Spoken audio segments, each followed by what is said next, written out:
Happy September. Thanks for being here. And thanks for turning your cameras on because it's so much better than talking to a bunch of black boxes. I don't care what you look like. No one's here to judge. So if you can turn your camera on, please do.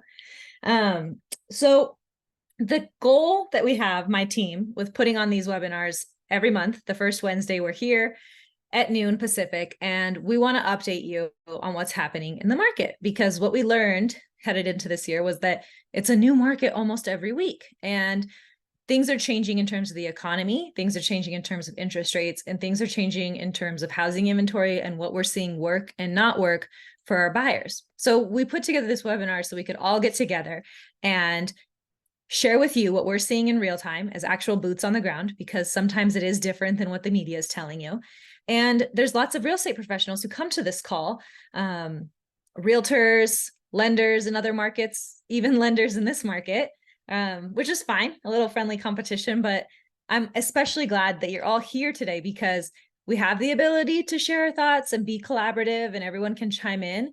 But today's message is a little bit different because I don't want to just give you the market update and the current strategies. I will, for sure. My team's definitely going to help do that. But I want to be real with you about how tricky this market is and how you can survive as a buyer right now without losing your mind and soul. I have a friend who's a financial advisor, and we're close enough that we can talk shit to each other. And he said it's comical to watch realtors and lenders trying to put a spin on the market right now and make people think that it's a good time to buy. That was a bit of a burn, right? So I was thinking, well, it's true.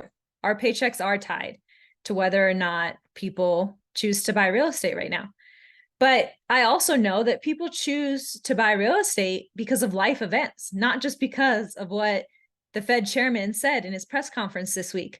People move out of their parents' house. People get married. People have babies. People's families grow. People launch children. People need to downsize. Life events dictate a lot of what we do. And so we're not necessarily always trying to be market spinners for a variety of reasons. People need to make real estate moves, and we believe it's our job to help them navigate this market because this market is what they have to deal with right now.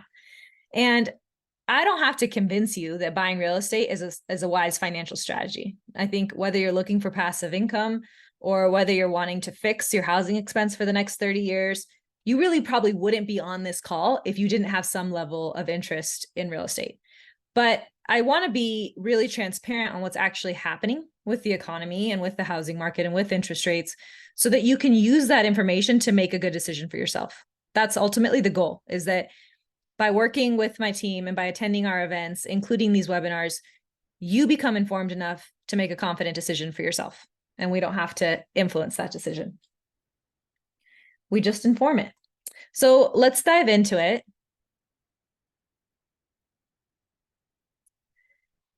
I think that the cold hard truth, the fact of the matter, is that interest rates are at the highest level they've been in 20 years. The cold part of that truth is that typically when rates are high, you see home prices contract a little bit. But due to the inventory shortage that we have right now, that's not happening. And what makes this really ice cold and brutal is that we went from the lowest interest rates ever, like in the history of interest rates, to this record high in less than 2 years. That's why it feels like whiplash. When someone gets pre-approved, it can take them months to find the right home and for the stars to align in terms of negotiations and the competition out there. It's not unusual for someone to contact our team, get pre-approved, and not actually close on a home for months to a year down the line, which is fine because that allows us time. We love that scenario over the one that's, I already fell in love with this house and now I just need to make myself stomach the mortgage. I don't even know if I qualify, but I need you to find me a way. We definitely love when people call us first and we have time with them to help them optimize their loan profile and compare different loan programs and, fine tune the financing strategy. But the problem right now is that it's not just that interest rates are high and the inventory is low. It's that you meet with us, you get pre-approved, but your pre-approval changes the next week when interest rates go up. The amount you qualify for, the monthly payment that you signed up for, it's all different every week because the market is that volatile. And when it's making wild swings like that, it's almost like you have to start over with your qualification and financing strategy. And your qualification could change $50,000 from one month to the next. We've seen it happen this year. And you might be able to ask for a 6% seller concession one weekend, and the next you might be up against 5 other offers on the exact same house and you can't ask for shit. So the point I'm getting at is that I've found that this can be really mentally challenging for people. This is stressful. And as I mentioned, a lot of the people on this call are real estate professionals in other markets, and a lot of people who will watch the recording of this later. And I do a coaching program for realtors and lenders called Mind Over Markets, where I help them understand mentally how to navigate a difficult real estate market. And it occurred to me in the last couple of weeks that it's not just us who have to be mentally tough, it's the buyers. Consumers have to have the right mindset. They need to be playing to win. And it's like, all jokes aside, you have to train for the housing market right now. And we want to be your coaches. We want to help you because nobody likes feeling like an underdog. So I think there's a couple things you can do to protect yourself mentally, to keep yourself in the right brain space, and to play the game to win. And the first is deal with outside noise, like have a plan for it, because the media is the first and biggest challenge. There's a problem with the way the news cycle works. For example, rates hit an ugly peak 2 weeks ago. The media reported on that 1 week ago when rates were already cooling back down. Buyers get freaked out, they dip, they put their search on hold. Then the buyers who weren't paying attention to the media stayed in the game and worked with their loan officer to strategize their lock timing, but also worked with their realtor and negotiated a larger seller credit through the negotiations because everybody who watched the news, all their competition, had gotten spooked and left. Then there's the problem with social media. You'll see realtors or even lenders posting that you shouldn't cry about interest rates being 7% because historically that's low. Well, historically, Madame Influencer, that house that's listed for $700,000 was $250,000. So the 10% interest rate was balanced out. Sure, there's been wage growth, since that time period, but it's not a helpful talking point. And what you're seeing and consuming on social media can make you feel more defeated. Then there's the problem with even your well-wishing parents and grandparents, because if they aren't active in this current market, then they don't know what it's like to be buying right now. It's never been like this before. Lending guidelines have changed since when they purchased. Loan programs have multiplied. Negotiation strategies have evolved. They mean well, of course. They have your best interests at heart, but their advice is not current. And current advice is literally the most important thing you need to succeed in this market right now. So what's the solution? I think you have to find a mortgage advisor that you trust and then trust them. Like going to a doctor, right? When I was having my first baby, I went to all the mom blogs and I sent my cousin, who's a pediatrician, like a 2-page email about, should I do this vaccine? Should I let them put this in his eyes at birth? Should we cut the cord here? Blah, blah, blah, blah, blah, blah, blah, blah, blah. And she wrote back 2 sentences. Find a doctor you trust and then trust them. You guys don't think that you have to show up at your surgeon's office ready to perform surgery because you did your homework in advance. So you don't need to feel like you have to show up at your realtor or your lender's office already knowing everything. You actually should just focus on how to interview a realtor and how to interview a lender to find the one that you trust so that then you can trust them and that you want to stay in close communication with them. Because if you do have warm feelings of trust with your lender, then you will want to talk to them every week and you will want to get a market update and you will keep your file current with them and they will keep you apprised of the strategies they're using. That's what we do with all of our buyers. We work really hard to earn their trust so that we can have that kind of relationship. The second thing that will help you mentally not be an underdog in this market is having a rate strategy. So interest rates are a hot button topic, right? But you and I cannot control what they're going to be. I learned that the hard way. My predictions aren't going to influence what the Fed does. So while people like to brag about interest rates, nobody is responsible for the rate they got. So your friend who's telling you brags about how he has a rate under 3% when you guys play golf, he doesn't really get any credit for that. That's what happened at the time that he was ready to make a move. That's what interest rates were. And then if you sitting here on this call feel sad or defeated or that your timing was wrong because you're shopping in a market when interest rates are between 6 and 7%, again, has nothing to do with you. You had no control over that. You did not influence them. It's not your problem. What you need is a rate strategy. So I hear you that interest rates are emotional. I hear you that interest rates are frustrating. I hear you that interest rates affect you. Trust me, they affect me. Every morning, the first email that I read is about them. And every night, the last thing I do before I go to sleep is pray for the well-being of my children and interest rates. So I know they're important and they have a big impact on all of our lives. But what they really do, what they really matter in terms of is affordability. The rate itself, the shiny number, is not important and you need to disconnect from it. You have to just emotionally detach from that 6 to 7% and forget that at rates were ever 2 to 3% and focus on your monthly payment. Because if you can't buy in the price range where you need to be, and when I say where you need to be, I mean, the price range where you can buy a home that your family can safely live in, that's near the things that you need to be near, like school districts, and that can fit your family. That's what I mean by need. I don't mean that if you can't qualify to buy the house that has a pool in your number one top choice zip code, that's not what I'm talking about by need. Those are wants, and we don't always get all our wants. But what I'm saying is that if you don't qualify anymore to buy the house you need to buy, then I don't want you to be waiting for the media to tell you that rates are low again. Because when they do, everybody's going to be back in the market. And we've talked about what that's going to look like and how the competition is going to be stiff. And we'll experience some of the things we saw in 2020 and 2021, where you had to bid over ask. You couldn't get seller concessions. You had to waive inspections, appraisal, loan contingency. It wasn't great then either, even when rates were low. Let's keep that in mind. So I don't want you waiting for when the media is going to say interest rates are low and it's a good time to buy. What I want you waiting for, what I want your rate strategy to be, is that you've worked closely with your lender and you know the number that rates need to be, the magic number. So if at 6.5%, you can afford the payment in the price range you need to be again, then that's what you're watching for. You're watching for rates to be in that range again so that you can strike while the iron's hot and find the right house and get serious about it. While the media is scaring everybody about real estate, there's something you need to know. The corporations that back the media and other ones are buying real estate in bulk. So the media is not your best source of information to time this. One, because of the news cycle delay I talked about, but second, because they're not in this game the people who have your best interests at heart. But coming back to the price range thing, if we all understand that a house isn't going to check every box, right? Like I said, I'm not talking about the house with the pool in the exact neighborhood you want to live forever in. But whether you're a first-time home buyer or somebody buying their third or fourth house, everyone is affected by affordability right now. Even third or fourth time buyers are limited in this market. But if there's a price range you need to be in the right neighborhood, to give your family what you want to give them, then get with the lender. Know the exact number that rates need to be for you to be in that comfort zone so that you can act quickly when it does. Which will bring me to the last part of this and how to mentally survive this market, and it's to prioritize your goals. I'm not sure how many people do this before they jump into the housing market, but everyone should. When you meet with your realtor, you make a list of features that you want the house to have, right? Like it needs to have this many bedrooms, bathrooms. I would prefer an open floor plan, or I actually would prefer 2 stories for some separation. Whatever it is, you make this wish list with your realtor, right?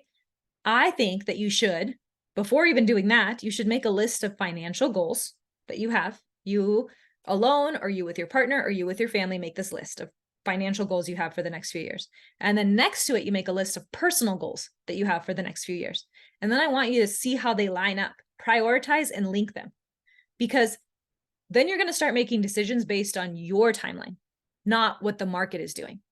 Because the right time to buy, and I've said this on every webinar all year, is always when it's the right time for you personally and financially. It has nothing to do with the market. So I'll come back to that when I get to today's success story. But to keep this moving along and to give you all the information that we always promise you,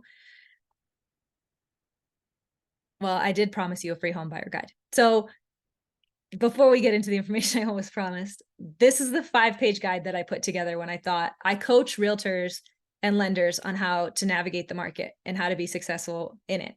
But I should do the same for consumers because it's hard for them too. So I made this 5-page guide that expands on the stuff I talked to you guys about today, goes even further into down payment strategies and the impact of your credit score on the loan process. Basically, my goal is that you'll know what to expect, which will settle your nerves and allow you to make clearer decisions. So you can use this QR code real quick and download it. It's totally free. It'll also live on my website forever if you aren't able to grab this right now. And then we'll get back to our regular scheduled programming with a market update from Nayeli. but let me just give you a few more seconds to grab this so you can download the guide.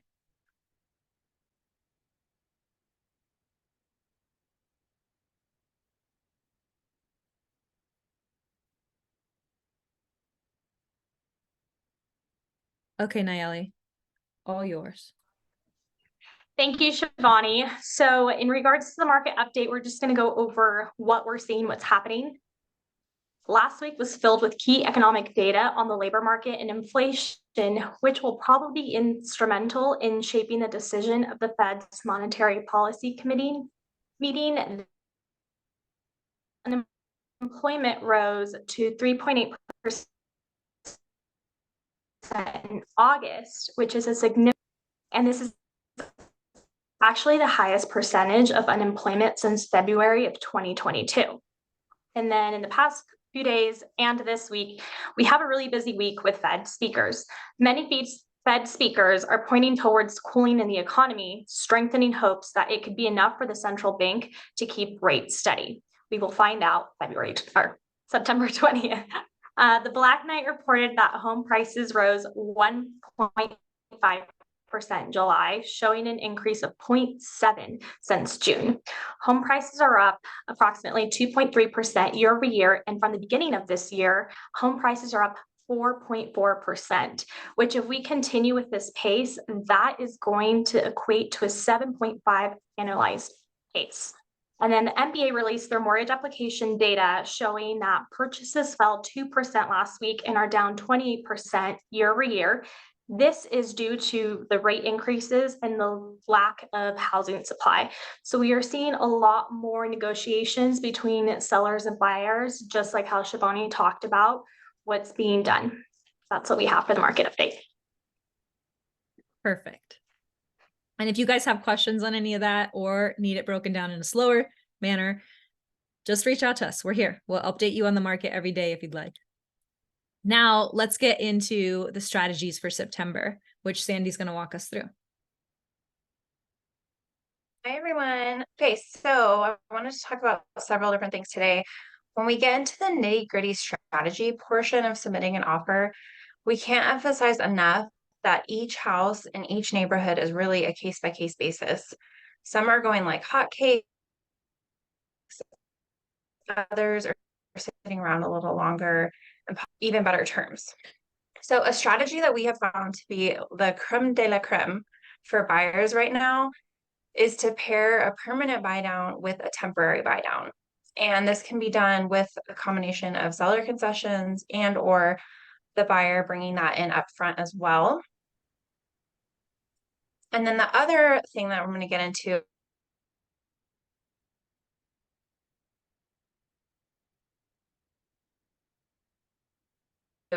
is that FHA loans. We're seeing how it's a really good loan program for a lot of people. So I just encourage people to keep their am I cutting out? It might be our Wi-Fi only at the office. Is everybody else having it cut out? How to fix it. Okay, I'll just keep going, and then if you miss what she's saying or it's not making sense, just drop into the chat and we can reiterate for you. I'll subtitle it. There you go, perfect. Okay, so most people forget that you can we'll come back to the combination temporary and permanent buy downs. A lot of people forget that you can do both. So that's what we've been seeing as really effective recently. So as background, the permanent buy down can be done by paying a little more upfront to get a lower interest rate that will be fixed or permanent for the entire loan term. In contrast, a temporary buy down must be paid by the seller. These funds are then held in a separate account and used to subsidize your monthly payments to make your effective interest rate lower in the first couple of years. Now, there are variations of this program. The most popular is a 2-1 buy down, and this is where your rate is 2% lower than today's rate in year 1. It steps up to be 1% lower in year 2, and then back to whatever rate you locked in today in year 3, and it'll remain fixed at this rate for the remaining 28 years in this example. There's 3 2-1s and 1 0s and 1 1, so there's variations, but like I said, the 2-1 is the most popular. And so your rate will become fixed at this rate in year 3 for the remaining term until you refinance. And a big benefit of this program is that any leftover funds in the account, if there are any, when you do refinance, get applied to your loan to lower your loan balance when you refi. So that's another big benefit of this program. So one of my clients recently submitted an offer and wanted to ask the seller for less than list price. So instead of asking for a price reduction, that would have looked like this scenario, we asked for a 6% seller credit and plan to do the combo 2-1 buy down and a permanent buy down, bringing the long-term rate from a 6.5% to a 6%, making the starting rate in year 1 actually 4%. If you could go to the next slide. So instead of asking for a price reduction, we asked for a 6% credit. So you can see here the difference in monthly payment in year 1 is over $460. And the cash to close lowered by almost $10,000. So pretty huge savings there. So if we go to the next slide, the sellers ended up actually countering. So after some back and forth negotiation, we ended up with a higher purchase price, but still kept a solid seller credit. So the overall strategy ended up looking like this. So to be competitive, we had to run through a lot of scenarios and eventually go up in monthly payment about $75. But by pairing it with a permanent buy down and a temporary buy down, the payment in year 1 was still $387 lower than if she'd paid less for the house up front, and she's still saving over $9,000 up front at closing. So the temporary buy down can be a little difficult because the entire credit has to come from the seller. But when you look at a permanent buy down, you can actually add some of that through your own funds at closing. So in this case, we were able to have the seller pay for all of it and also get them to pull the house off market for a 6-week escrow. So it's just an excellent example of how people are still winning in this market by being creative, leaving all options on the table, and making sure to consider the gamut when you're looking at making an offer and run all the scenarios. Okay, the next thing, we'll talk about FHA loans. So there's a lot of stigma around FHA loans being for first-time home buyers or buyers with good credit, but you don't actually have to be a first-time home buyer, and you don't actually have to have bad credit to qualify. So this year they made a change and the mortgage insurance was reduced on these loans. Plus the interest rates on FHA loans have been historically lower. So we're seeing it be an amazing loan program for high credit borrowers too. And it's important, just as a reminder, not to pigeonhole yourself into a loan program because you hear the media or your aunt or your uncle saying that you need to be in a conventional loan and that one's better. It's important to look at, like I said, the whole gamut of options and make sure you're actually getting the best deal. So on the screen here, you'll see a scenario for a fairly good credit score. So I'm comparing the conventional 3% down loan. This is a first-time homebuyer program with conventional 5% and FHA 3.5% down. So you'll see the monthly savings is better with the FHA loan than it even is with the conventional 5% down loan. Plus, if you can get the seller to pay for any closing costs, you're getting an even sweeter deal. But the moral of the story is you can have more savings upfront and long-term with FHA in a lot of cases. So, like I said, just important to pursue all your options and make sure you're getting a good deal. Perfect. I said that I would come back to a success story because that is the main thing we want to always go over with you guys, is that there are people winning in this market. And today I wanted to talk about how mentally you can position yourself to win. And we see it every day with the clients working with us. But also, I think that if you can prioritize your goals and what matters most to you right now, it helps a lot. And I met with some clients, and if you get my weekly updates, then you've heard of them, but I shared their story on a Friday update because they came in and, I'm really pushing them to the max of their comfort zone, to the max of where they qualify in terms of debt to income ratio to get into the price range where they need to be to have a safe home for their family. And at the end, literally it's on the tip of my tongue the whole time I'm talking to them to maybe just wait until interest rates come down like half a point, because you could buy more house then, and maybe the search will be easier and there'll be more inventory for you and it won't be such a stretch. And then I asked them, why are you doing this right now?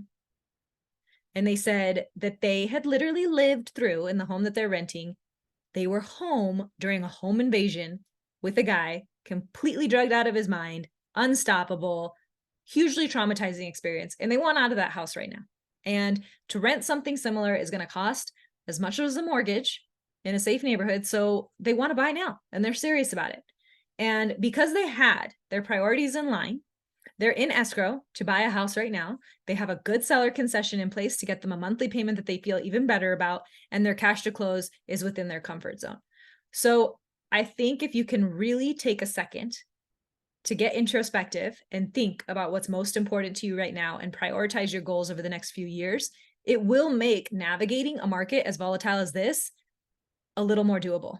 And it'll increase your odds of success a lot. And I'm so happy for that family. And I can't wait for it to close. And I'll fill you in on it next month and how they're doing in their new house.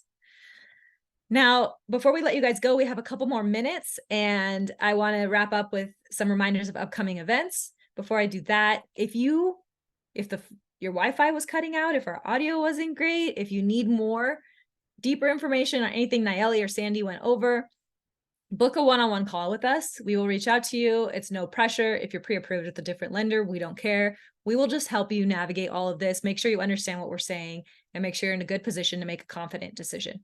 If you're a realtor or lender on this call, feel free to use the QR code as well.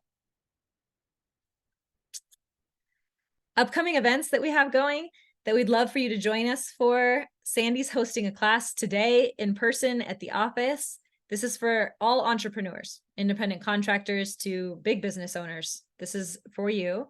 Do you want to talk about it a little, Sandy? Yes. So I partnered with some amazing professionals here in Reno, finance professionals, and we are hosting this series of classes for free for entrepreneurs, small business owners, or anyone even considering getting into this space. Today's is on bookkeeping and record retention. So really important things for small business owners to know, and something that isn't taught really. I mean, I didn't even learn this in business school. So really important to know this as an entrepreneur. So if you're considering it, it's free. Just send me a message and we'll get you RSVP. Perfect. And then we have the Future is Female next week. You can join us in person here at the Virgil in Reno from 2 to 6 p.m. on Thursday, or you can buy the same ticket will get you full access to the Zoom and the recording afterwards of the event. The panel that I put together this time is for women, all at different phases of their investment career, but there's something unique about each one of them that you're actually going to be able to relate to, that will make you realize that you look like a real estate investor. They're just like you, whether it's the 22-year-old Geraldine who bought her first house in this crazy market and her plans of what she's going to do to build a portfolio, all the way up to Lindsay Lovell, who's going to be immediately after the panel. She's flying in to do a workshop with pieces from her course, Millionaires March, to help you know how to start investing, how to do it wisely, and how to build a portfolio and protect yourself while you do it. So we hope you'll join us. Those tickets are all a full donation. 100% of the proceeds of this event go to the Women and Children's Center of the Sierra. And so far, the Future is Female community has raised $15,000 for them, and we're not done yet. We're going to keep going. So thank you everyone for being here today. If you have any questions, feel free to stay on, shout them out now, send them to us in a message, or I will leave you with the QR code to book a one-on-one call if you don't want to say your questions in front of everyone.